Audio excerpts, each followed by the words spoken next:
Hey there Cosmic Warriors, and welcome back to another video. And if you are new here, my name is Hannah. I am a Western practical astrologer. Okay, so in today's video, we're going to be talking about traditional versus modern astrology, more specifically Hellenistic astrology versus psychological astrology. We will be focusing on the schools of astrology today. Now, in a previous video, I discussed the different schools of astrology, so I will link that down below. But before we do dive into today's video, don't forget to subscribe, hit that like button and click the bell, all that good stuff. And if you are interested in booking a reading with me, if you're interested in any of my services, then you can visit my website, hannahselsewhere.com. There you can also find my practical astrology ebooks, guide and merch. And I have some cheat sheets available. All the links to these products will be in the description box down below. I also feel the need to mention that there is a fly in the room. So if you see a fly, you hear a fly, that's what that is. I hope that you find this video to be helpful today. Let's do this.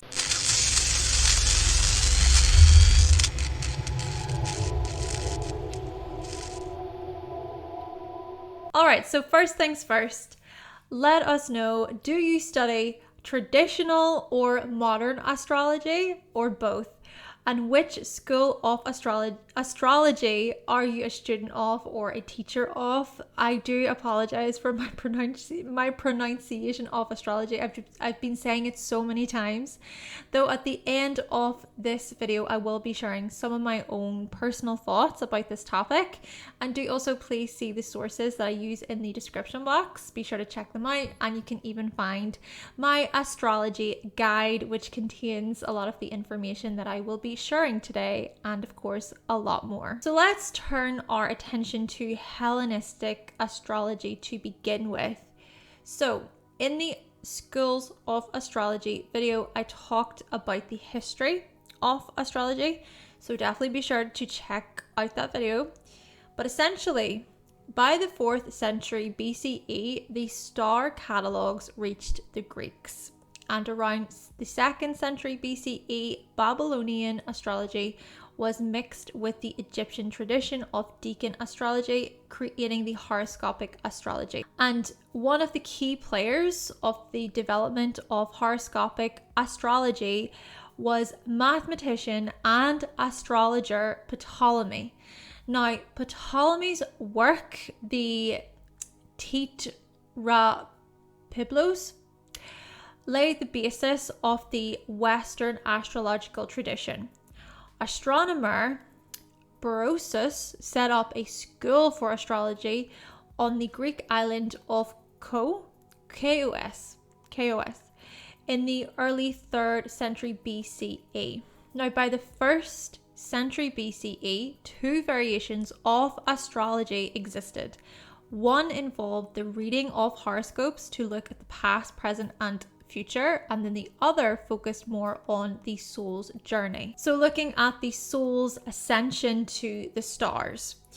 The 1st century BCE marked an important time because it was during this time that foundational texts were published, which according to HellenisticAstrology.com, this was essentially the birth of Hellenistic astrology. What is important to note from this is these texts were attributed to Hermes Trismegistus. Okay, I'm going to put the names. Did this in the last video. I'm going to put the names. You can check out the names. Now, Hermes is an important key player. And then looking at Ptolemy again, well, Claudius Ptolemy wrote the Tetrabiblos sometime around the mid-2nd century. So he attempted to reconceptualize astrology within the broader context of Aristotelian natural philosophy. Philosophy actually is a very important subject to take note of because Hellenistic astrology and philosophy are kind of like best friends. Though one more major player from this time period that I want to mention is astrologer Phidias Valens. He wrote an important treatise on the practice of astrology, which was transmitted to the Arabs, which then became pretty useful for the astrologers during the medieval period, which, by the way, astrology was not practiced as much after the fall of the Roman Empire and after Egypt was invaded by the Islamic Empire. Side note, me and Valens, we share the same birthday. Okay, apparently he was born on the 8th of February, so was I. So that's pretty cool. Anyways, during the medieval period between the Roman Empire and the Renaissance, astrology flourished in Baghdad. Texts from the ancient past were rediscovered in the Arabic world. And by the 11th century, these texts made their way to Europe. Arab astrologers actually added additional points. So looking at the Arabic parts, they added them to astrology. And by the 13th century, astrology became a part of everyday medical practice throughout Europe. Astrology then flourished throughout the Renaissance period, so from 15th century to the 17th century. The invention of the printing press during the 14th century led to rapid production of astrological texts. Even by 1947, the world's first English textbook was written by William Lilly, titled Christian Astrology. However, by the 17th century, many astronomers rejected astrology. Astrology was no longer seen as being compatible with modern science. Okay, so I have mentioned a few different important key players, okay? A few different people. And these people you could consider being pioneers of ancient astrology. But I want to draw your attention to Hermes and also Ptolemy. So who was Hermes? Who was Hermes? Hermes was the Greek name applied to the Egyptian god Thoth. And Thoth was a reputed author of the Hermetic writings.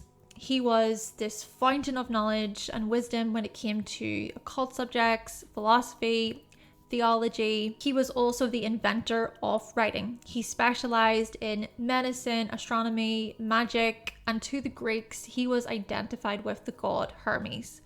So during the Hellenistic age, the works of astrology was ascribed to Hermes.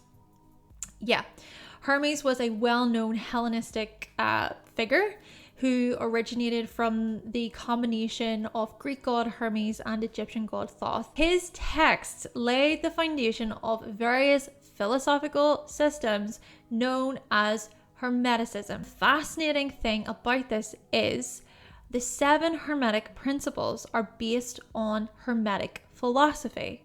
Now, according to the Hermetic view, God is both the all and the creator of the all. All created things pre-exist in God, and basically God is the nature of the cosmos, and the things themselves and the cosmos were all just created by God. Yes, so thinking here about how God is all, right? God is everything. Ever heard the famous saying, as above, so below? Well, this is a paraphrase of the second verse from the Emerald Tablet.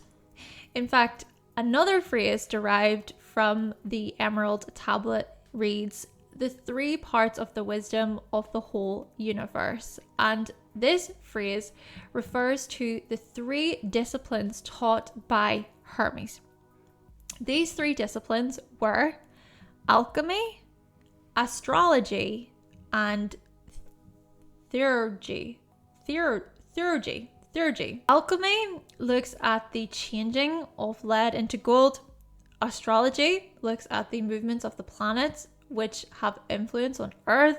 And then theurgy looks at divine magic. Now, before we go any further, this information clears up something for me which has been on my mind for a very long time, and it's this idea of black magic. And according to Hermetic thought, there is such thing as black magic, so thinking about evil spirits and demons. And then there's divine magic, so thinking about angels, archangels, so on. I suppose you could look at this as spirit guides, okay? So another thing when looking at astrology, in the Hermetic view, the movement of the planets do not dictate our actions, and we can gain wisdom from knowing how these influences work and how we can deal with them. So you could say that understanding our birth charts can be pretty helpful. In fact, in 1908, the three initiates published a book called The Kybalion, which conveyed the teachings of Hermes. Now, in this book, the 7 Hermetic Principles are written. These principles include the principle of mentalism, the principle of correspondence, the principle of vibration, the principle of polarity, the principle of rhythm, the principle of cause and effect, and the principle of gender. And it is the principle of correspondence which explains the as above, so below paraphrase. This principle communicates the truth that there is always a correspondence between the laws and phenomena of the various planes of being and life. And this is important because astrology is the study of this very principle. It's the study of all principles as well, when you think about it. So another thing about this, just to follow on with, is consider that there are 7 Hermetic Lots used in astrology, okay? Specifically looking at Hellenistic astrology. These are the Lot of Fortune, the Lot of Spirit, the Lot of Necessity, the Lot of Eros, the Lot of Courage, the Lot of Victory, and the Lot of Nemesis. Each lot corresponds with one of the 7 visible planets: Fortune with the Moon, Spirit with the Sun, Necessity with Mercury, Eros with Venus, Courage with Mars, Victory with Jupiter, and Nemesis with Saturn. These lots were attributed to the figure Hermes in the Hellenistic tradition of astrology. Naturally, there are many more lots in Hellenistic astrology, such as the Lot of Sisters, Mother, Siblings, but the most popular lots and perhaps the most important are the Lot of Fortune and the Lot of Spirit. These lots help massively when it comes to predictions. And just to clarify what lots are, they are often called Arabic parts, and they are constructed points based on mathematical calculations of 3 horoscopic entities, such as planets or angles. Now, the name lot evokes lotteries and drawing lots. They are associated with chance, sort of like playing the Wheel of Fortune. You spin it, and wherever it lands, that marks your birth. And the most common lot in traditional astrology is the Lot of Fortune, and this lot rules your health and your body. But before I do go through some interesting Hellenistic information, I want to draw your attention to Claudius Ptolemy. So Ptolemy was a mathematician, and in his philosophy, the best way a person can live their life is to live the mathematical way of life. According to him, theoretical philosophy has 3 parts, which include theology, physics, and mathematics. He is famous for his controversial geocentric theory of the universe. So he proposed that the Earth was at the center of the universe. Many scholars believed this theory until it was replaced by Copernicus's system in the 16th century, who proposed that the sun was at the center. So looking at that heliocentric system where the planets orbit around the sun. Okay, so in Hellenistic astrology, the 7 classical planets are used, and each planet is assigned to 2 signs. Keep in mind the sun and moon are luminaries. So the sun rules Leo, masculine sign. Moon rules Cancer, a feminine sign. Mercury rules both Gemini and Virgo, Gemini being the masculine, Virgo being the feminine. Venus rules both Taurus and Libra, Taurus being the feminine and Libra being the masculine. Mars rules both Aries and Scorpio, Aries being the masculine, Scorpio being the feminine. Jupiter rules both Sagittarius and Pisces, Sagittarius being the masculine and Pisces being the feminine. And then Saturn rules both Capricorn and Aquarius, Capricorn being the feminine and Aquarius being the masculine. Fire signs are masculine, earth signs are feminine, air signs are masculine, and water signs are feminine. The outer planets, however, are not as hyped in Hellenistic astrology when compared to modern astrology. The outer planets being Uranus, Neptune, and Pluto. These planets were not discovered until the 1700s, and so traditional astrologers typically do not assign these planets to a sign. But there are traditional astrologers who use these planets in their practice. Traditional astrologers also only use the house system whole signs. Moreover, having a day versus night chart in Hellenistic astrology matters. So if your sun is above the horizon, typically in houses 7 through 12, you have a day chart. This is a diurnal chart. If your sun is below the horizon, typically houses 1 through 6, you have a night chart, a nocturnal chart. This leads me on to the system of sect. The basic idea is the chart is divided into two teams. The sun leads the day team and then the moon leads the night team. And I also think that if you have a daytime chart, you connect more with your sun sign than your moon sign. And if you have a nighttime chart, you're going to connect more with your moon sign than your sun sign. I actually did look this up, and I think that actually is a thing, and that's something that I still thought before I looked it up, if you know what I mean. So that was quite interesting. Still, if you have a daytime chart, your luminary is the sun. The sun, Jupiter, and Saturn are on your team. They're on your team. And if you have a nighttime chart, your luminary is the moon, and so the moon, Venus, and Mars are on your team. People who have a day chart, your benefic is Jupiter and your malefic is Saturn. But then Mars creates challenge because it's on the opposite team. But then Jupiter indicates a more rewarding experience. But then people who have a night chart, your benefic is Venus and your malefic is Mars, but then Saturn creates struggle because it's on the opposite team. But Venus indicates a pleasing experience. But then Mercury, you might ask, well, Mercury is kind of neutral in the whole situation, okay? Mercury's just like, no, don't make me decide, okay? Naturally, it is also important to consider the condition of these planets. So this is why it's really important to consider dignities. So for example, you could have a day chart, but Mars is in Capricorn. Mars is exalted in Capricorn, meaning it performs really, really well. But then Jupiter could be in Capricorn, and Jupiter falls in this sign, which suggests more of this struggle, so to speak. Or you could have both, which could balance things out perhaps. Essentially, do remember dignities and aspects as well. So speaking of dignities, when looking at the domiciles in Hellenistic astrology, domicile is when a planet is in the sign that it rules. Okay, so I basically just say that it's home. Okay, I call this being home just to make things easier. Still, when looking at domiciles, the sun and moon were assigned to the two signs which follow the summer solstice. Okay, these two signs, of course, are Cancer and Leo. Cancer marks the beginning of the summer solstice, and then Leo marks just, the most highest part of the summer. Okay, Cancer is feminine, Leo is masculine. Moon rules Cancer, and then the sun rules Leo. Therefore, the moon is a feminine luminary, and then the sun is a masculine luminary.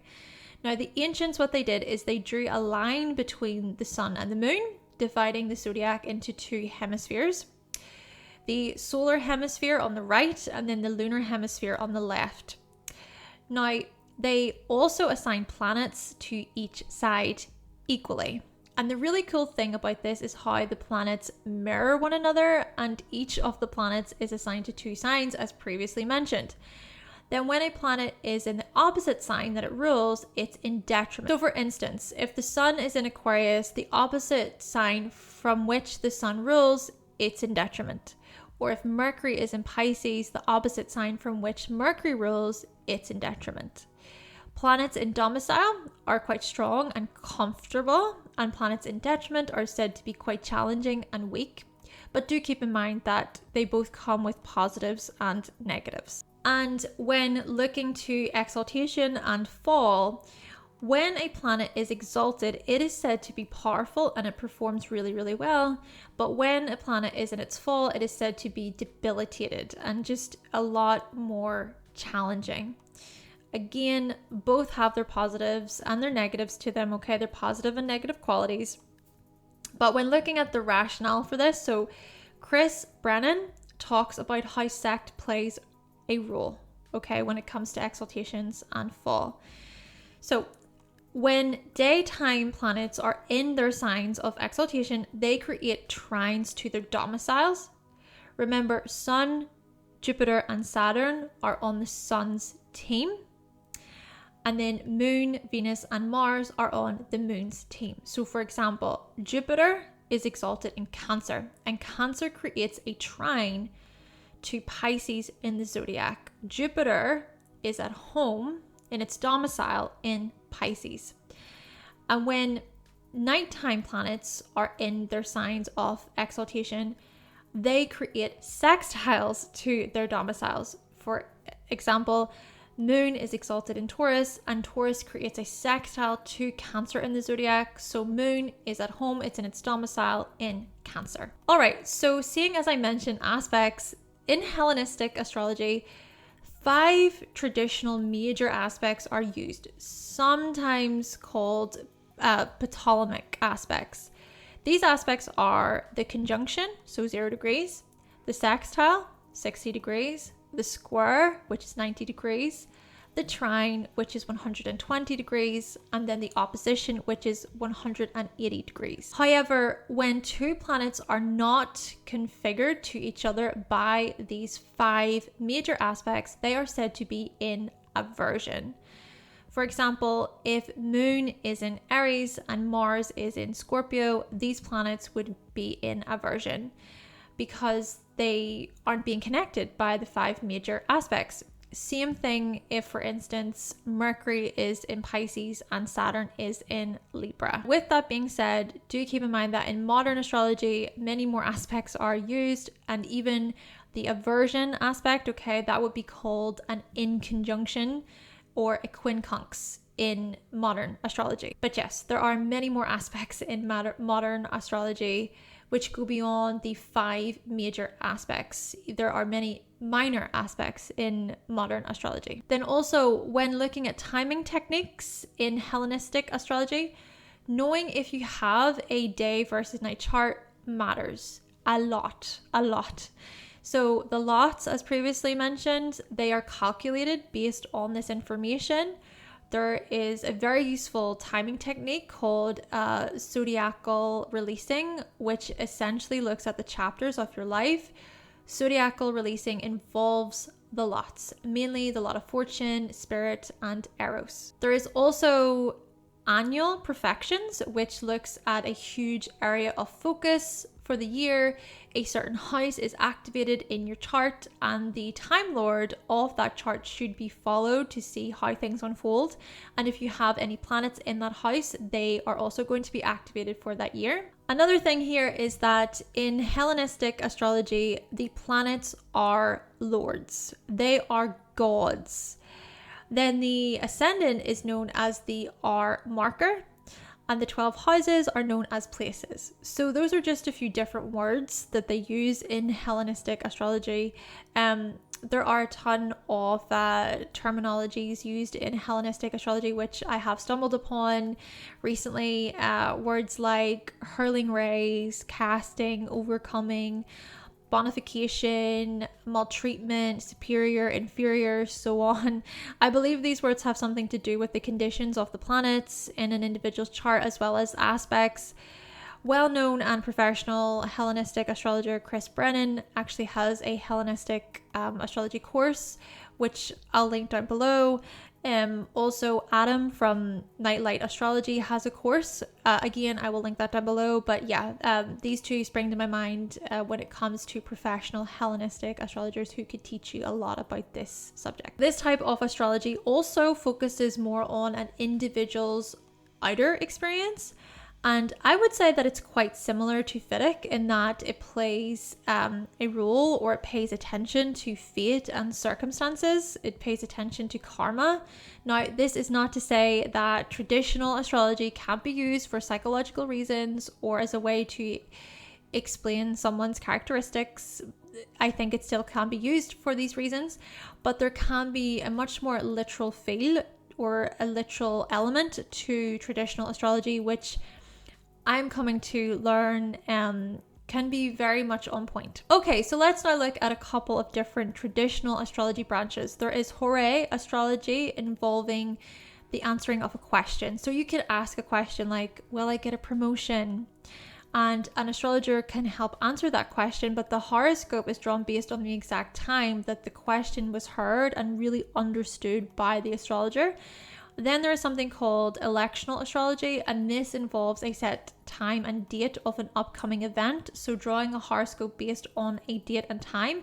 So this could be a wedding or a trip, for instance. So when you ask an astrologer, will my wedding on the 9th of November be enjoyable? They can provide some insights. The final thing that I want to mention before we move on to psychological astrology is, if you haven't guessed already, Hellenistic astrology was developed during a period when many philosophical schools existed, okay?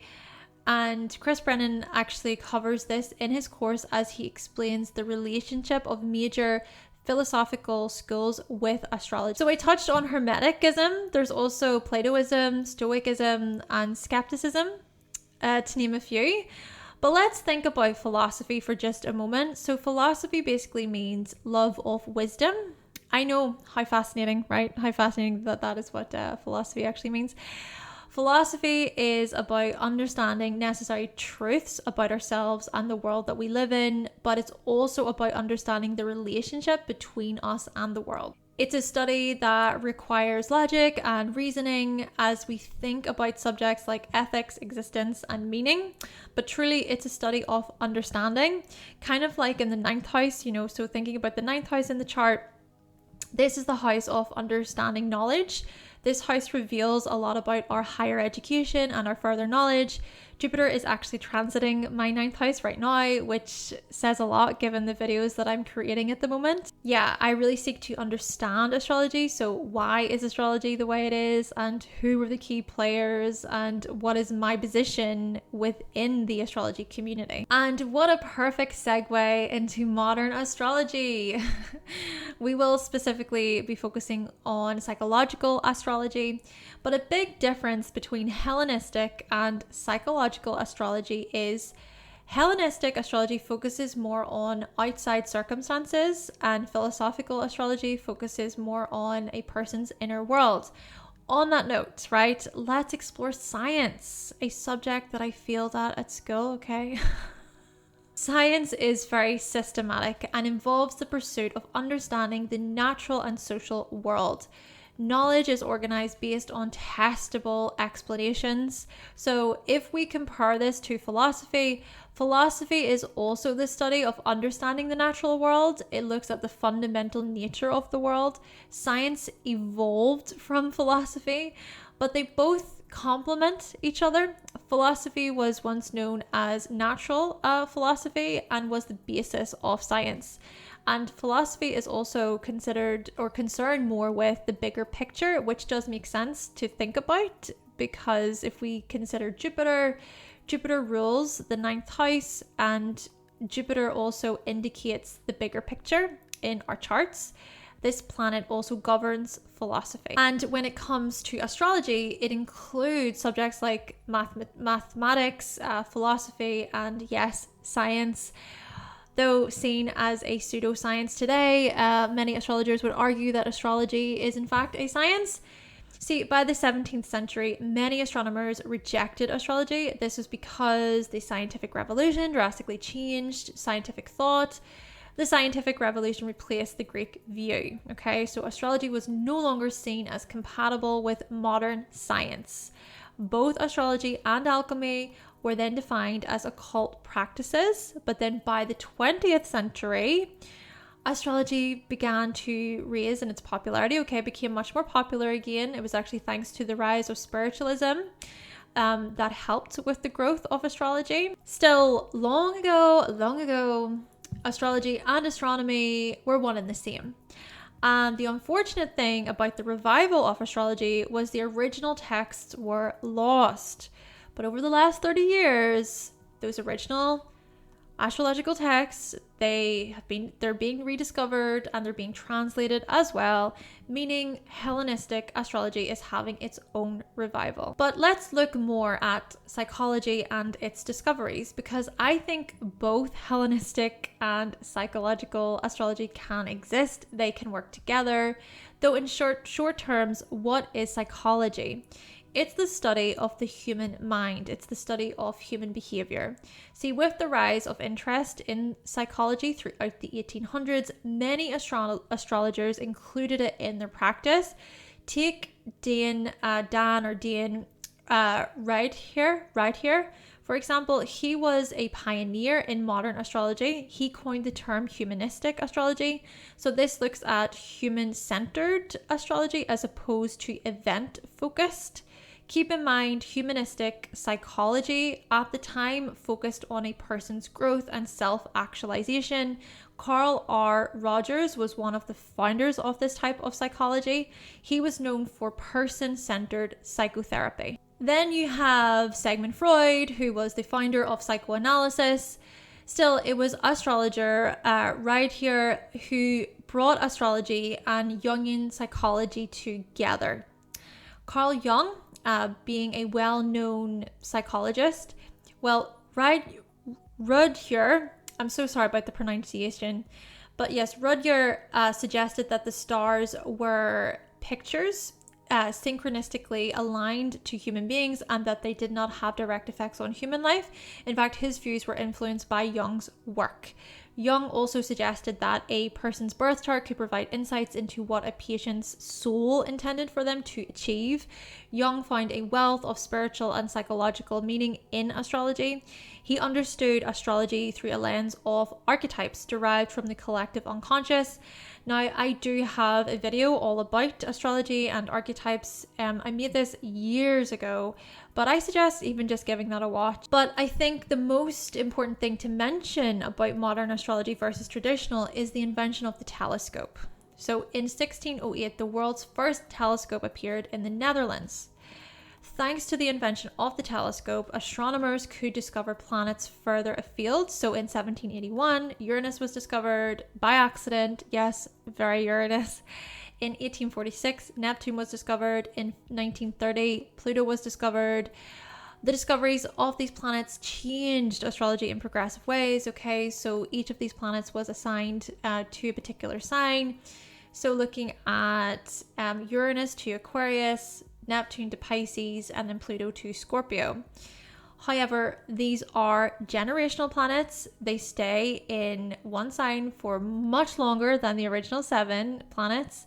Asteroids then were also discovered. So thinking about Ceres in 1801, thinking about Pallas in 1802, then also Juno in 1804, and then Vesta in 1807. And so here is where the differences between modern and traditional astrology present themselves, because in traditional astrology, the outer planets and the asteroids are not as important, let's just say. But like I said, you know, there are traditional astrologers who use these planets in their practice and they don't assign them to signs. But what I find interesting is how Uranus was discovered first and kickstarted this whole astrological change. And in my opinion, just how Uranus, I don't think the discovery of Uranus was a coincidence. Uranus is the planet of breakthroughs, radical change, really shaking things up, progression, technological advancements. It's also tied to science. To think also about the telescope and how much it changed the world. I mean, the telescope helped humanity discover more about the Earth, and that the Earth is not at the center of the universe. Thanks to the telescope, we have some of the most incredible images of other planets. I mean, look.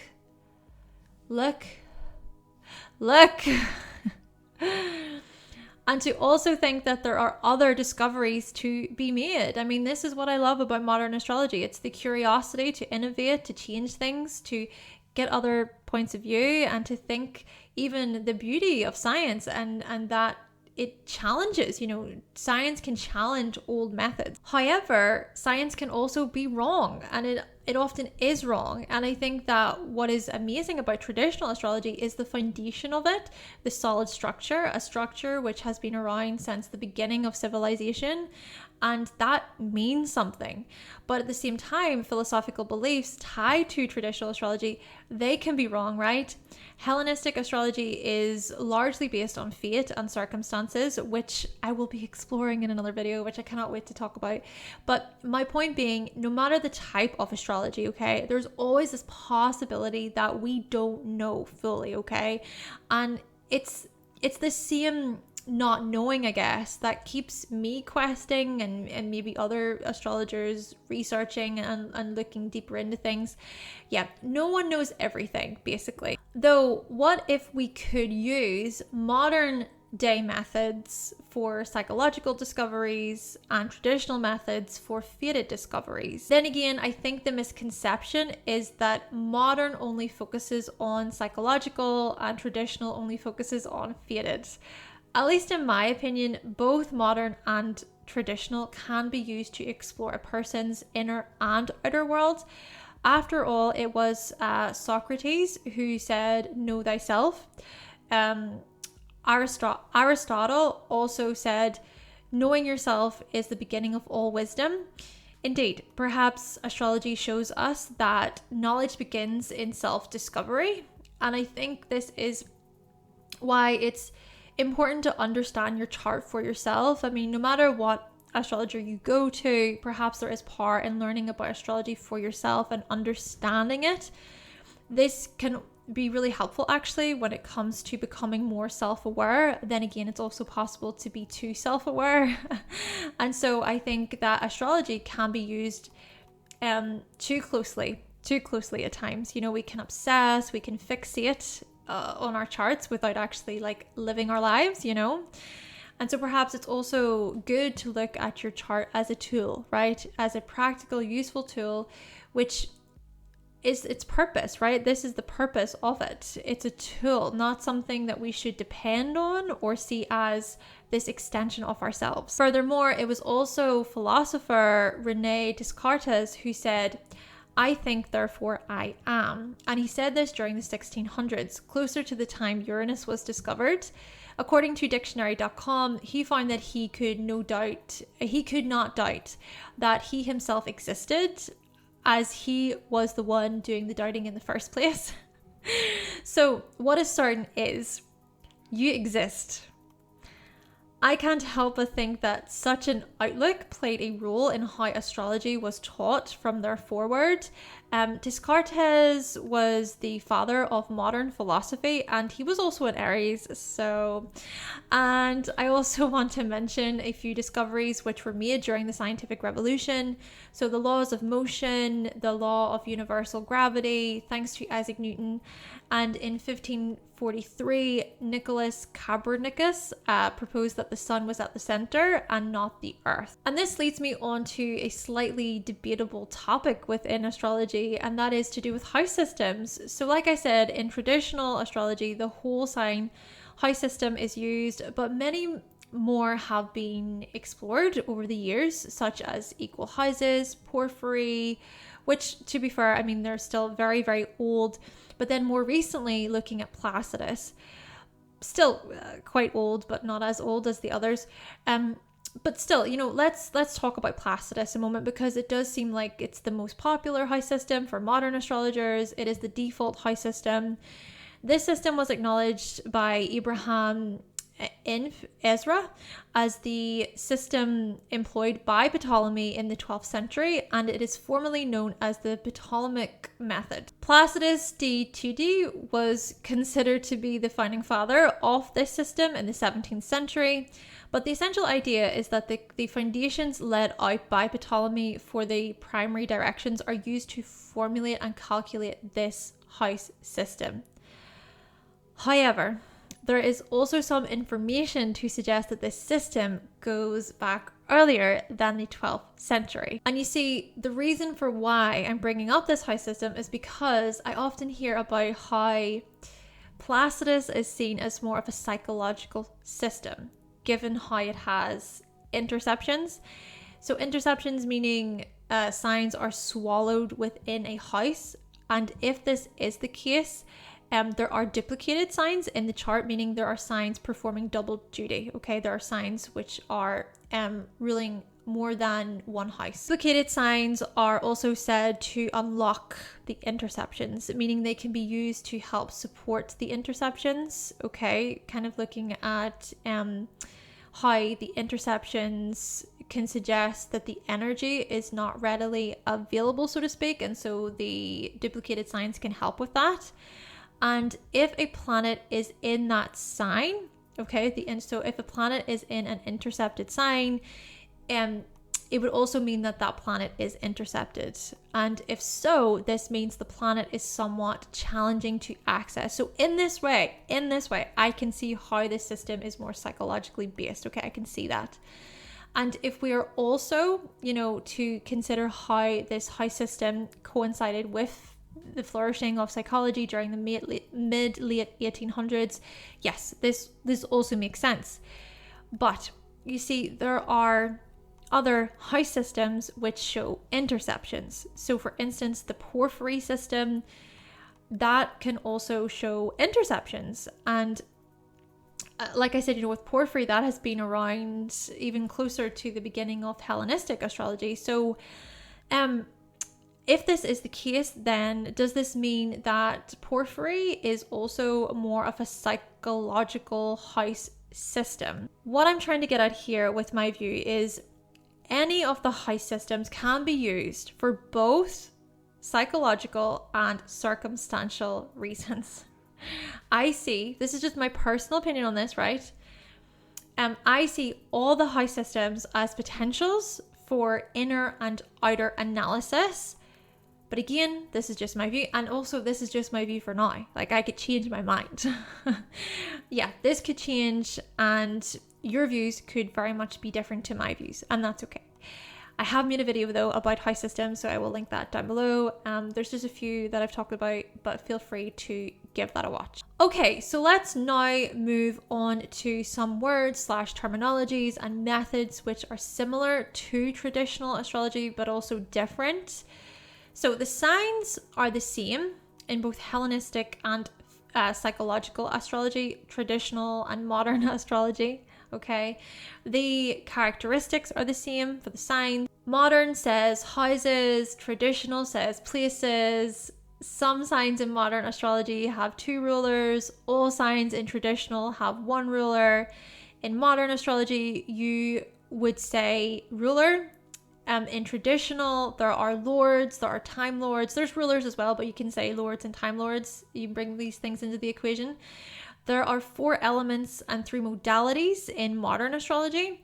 And then in traditional astrology, there is a bigger focus on triplicities, which is a group of 3 signs belonging to the same element. And each of the 4 triplicities have rulerships. Dignities are the same in both modern and traditional astrology, but traditional goes into much more detail, including things like bonds and lord triplicities, which in all honesty, I know nothing about. Even when looking at deacons, the modern way uses the element triplicities and the traditional way focuses on the Chaldean order.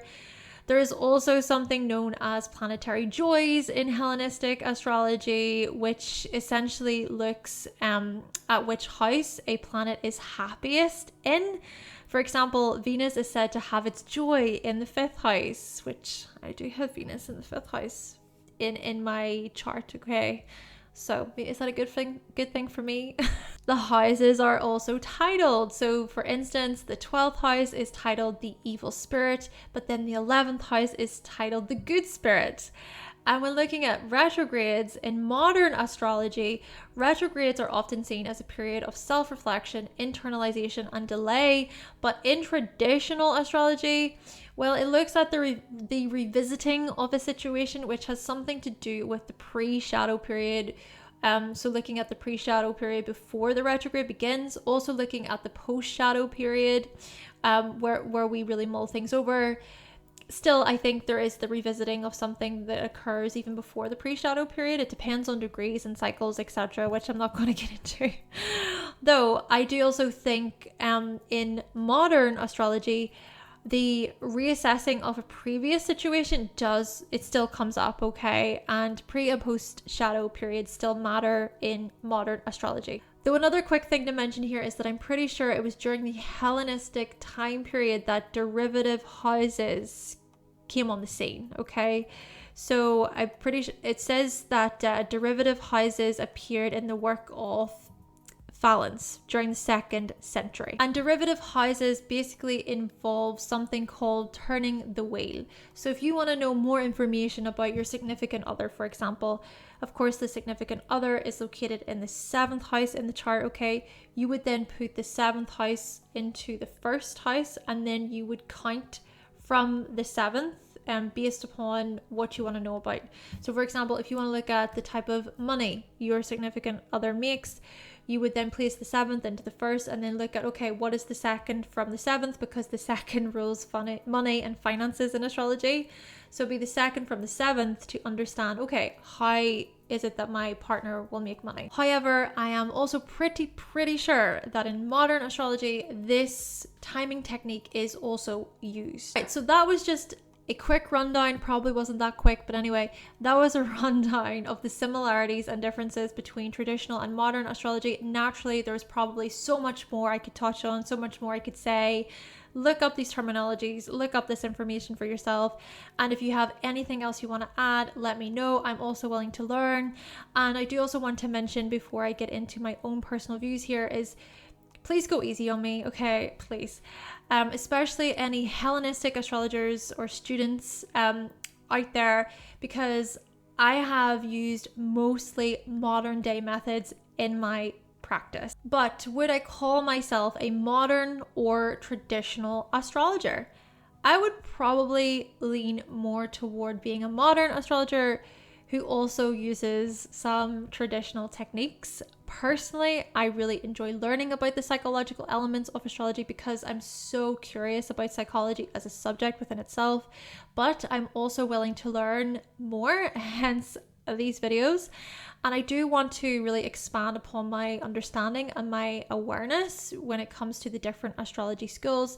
I seek to understand astrology better. I want to dive deeper into the why. So like, why does Mars rules Aries, or why does it rules Scorpio, or why is philosophy shown in the 9th house? These types of questions have been on my mind lately. And in my astrology guide, I did write about the history of astrology. But now I feel like I'm ready to start learning about other things, or even to dive deeper into things, to look at the origins of the signs, for example.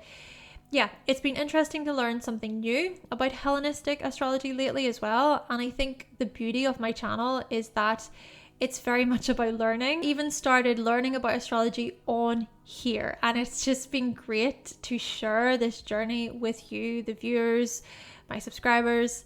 But before I do close off, just my personal thoughts on Hellenistic versus modern is I want to use both, okay? I want to learn more about Hellenistic astrology, that is for sure. I also want to learn more about philosophy. Yeah, I'm interested in psychology, but I'm also really interested in philosophy, or at least this is kind of what's been happening for me lately. And you know, with Jupiter transiting my 9th house right now, yeah, it's interesting to think about. Still, I am really glad that I started learning about more of the modern day methods. I find the whole sign house system to be very useful, but perhaps I'll start considering, you know, day versus night charts more. And as for the outer planets, I still want to use them. Maybe I'll test them out by not using them at some stage, but I find these planets to be really helpful, especially because they reflect how the world is today. And in my opinion, this counts for something. This really means something. Still, perhaps the philosophical views linked to ancient astrology and the scientific views linked to modern astrology can exist together. I mean, surely they can work together, right? For now, that concludes my video talking all about traditional versus modern astrology. Please let me know if you found this video to be helpful. Did you learn something new? Do you use traditional or modern methods? Do you use both? Yeah, I would really appreciate your feedback. And like you, I am always learning. And as I say, I will link all of the sources that I used in this video in the description box. And as always, let me know your thoughts and your opinions on today's video. But with all that being said, thank you so much for watching. Thank you for subscribing. And of course, if you would like to see more videos from myself and you have not yet subscribed, then make sure that you click that subscribe button and also give this video a like if you did like it today. And I will be back with another video very, very soon.